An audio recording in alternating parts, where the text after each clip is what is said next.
విచారణ జరుగుతుంది కదా. సి investigation is going on, let it go. The investigation should happen in a more transparent way. So I have nothing to do with it. I am like you, waiting for the result. I am hoping that this entire phone tapping thing will be concluded somewhere or the other. చట్టానికి ఎవరు కూడా అతీతులు కాదనడానికి మాత్రం మనము ఆలోచన చేసుకోవాలి. Same thing నిన్న కేసీఆర్ గారిని phone tapping పిలిచిన తర్వాత కూడా మళ్ళా వర్కింగ్ ప్రెసిడెంట్ కేటీఆర్ గారు మాట్లాడుతూ అనేకమైన అంశాలు చెప్పారు.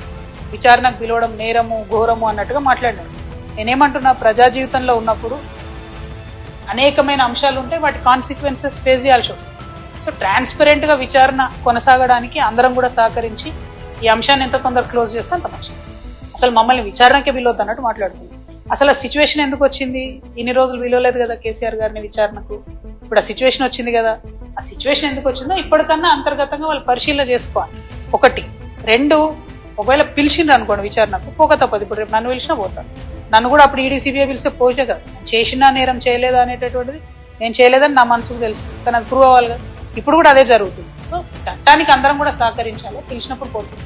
కాకపోతే ఆ యొక్క ఆలోచన విధానం ఏదైతే ఉన్నదో అందులో మార్పు రానంత కాలం బీఆర్ఎస్ పార్టీని మాత్రం ఎవడు కూడా బాగుంది.